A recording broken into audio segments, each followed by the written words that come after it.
The acoustic log, also called the sonic log, measures the travel time of a sound wave from a source on the tool through the formation to a receiver. Since sound travels faster in dense, consolidated material and slower in more porous rock, acoustic travel time can be related to porosity. This is a very useful log because it is sensitive not only to porosity, but also to rock stiffness and elastic properties. That means sonic logs are useful not only for petrophysics, but also for geomechanics and seismic calibration. In general, higher transit time means slower wave speed and often higher porosity, although lithology and compaction also matter. This slide provides the physical intuition behind the sonic log. Sound waves are vibrations moving through a medium. In rocks, velocity depends on both the rock matrix and the fluids in pore space. Since the matrix is usually much denser and stiffer than the fluids, rocks with larger pore volume tend to have lower bulk stiffness and slower sound propagation. This is why acoustic travel time increases with porosity.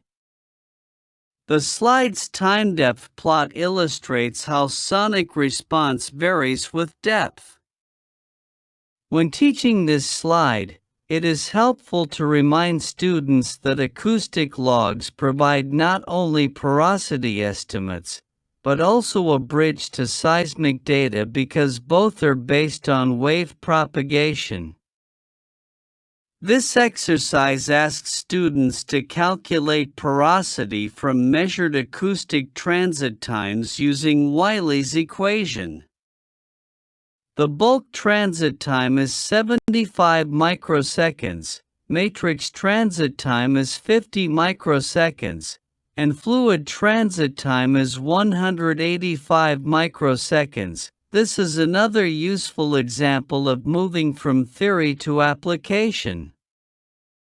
It reinforces that porosity can be estimated from different independent physical principles, density, sonic, and neutron, and comparing these estimates is often more informative than relying on one log alone. The neutron log provides information about porosity by emitting neutrons into the formation. These neutrons slow down through collisions, especially with hydrogen nuclei.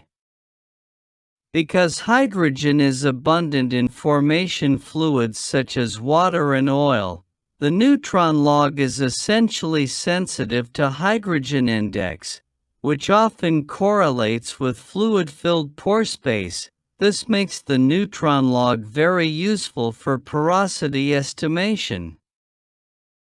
However, because it responds to hydrogen, it can also be affected by lithology, clay-bound water, and gas. So neutron porosity is not always the same as true porosity. Interpretation requires context.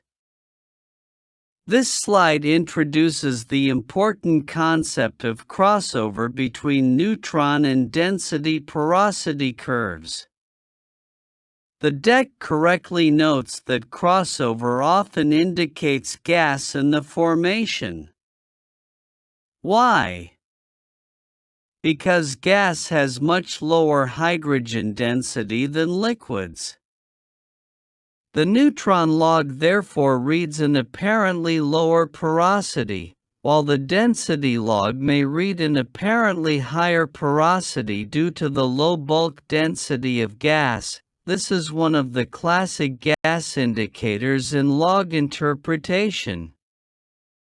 When you see the neutron and density curves separate and cross in the correct pattern, they should immediately think about the possibility of gas-bearing formation.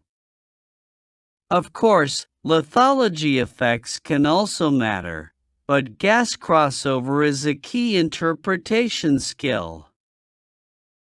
Now we arrive at one of the most important logs for fluid interpretation, the resistivity log. Formation resistivity depends mainly on the conductivity of the fluid in the pore space, because the rock grains themselves are usually non-conductive.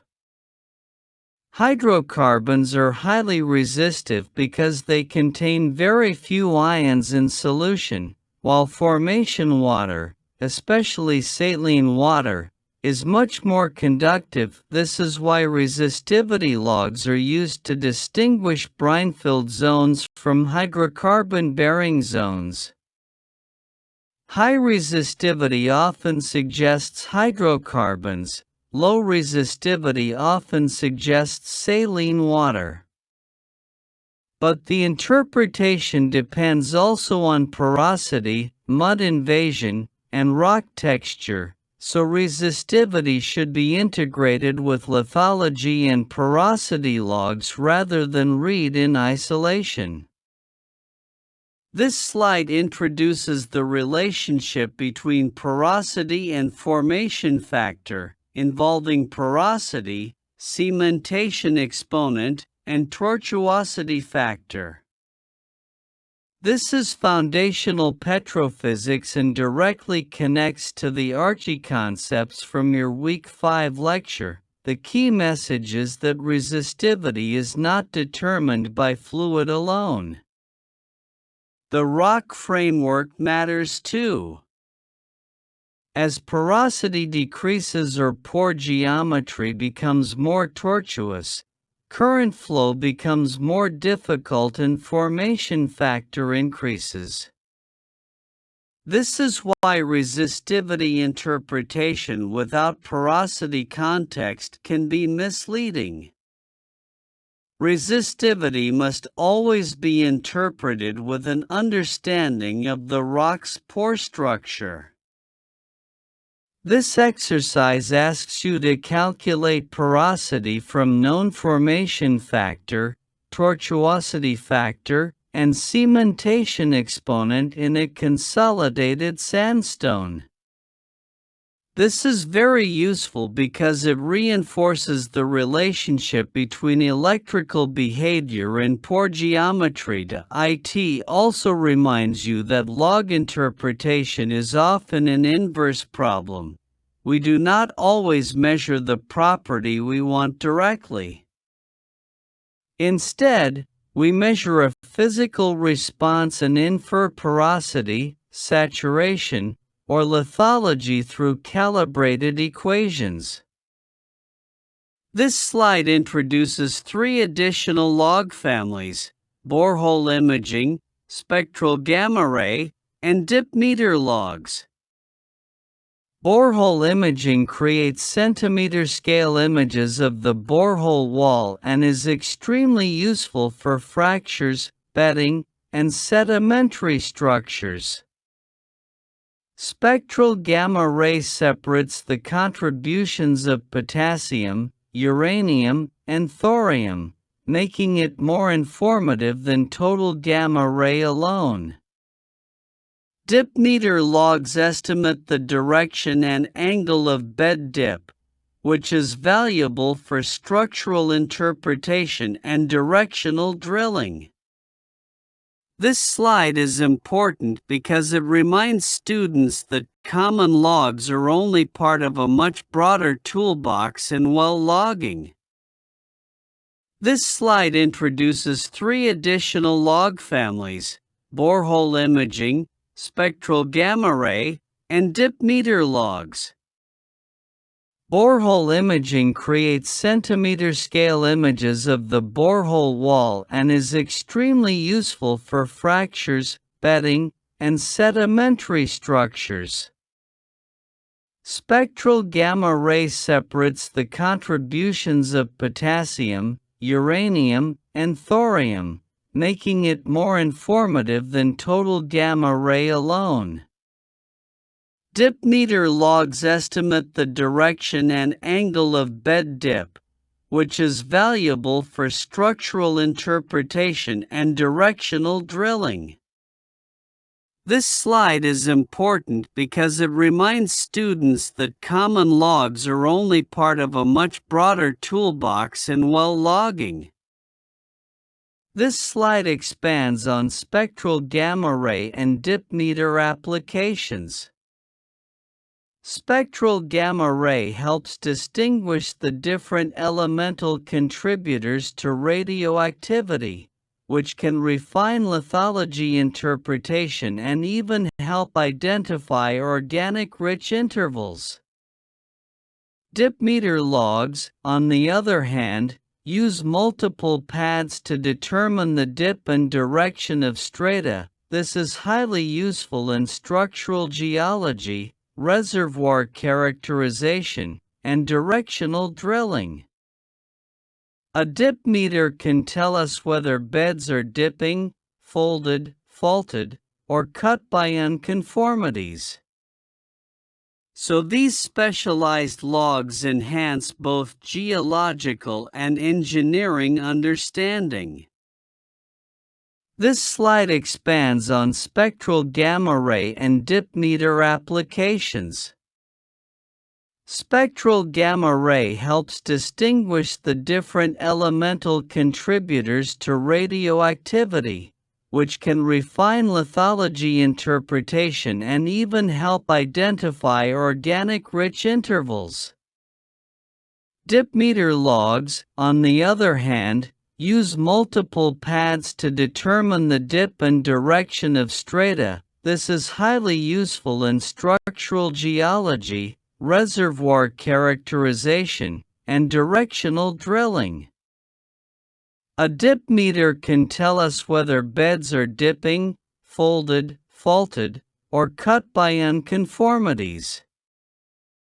So these specialized logs enhance both geological and engineering understanding.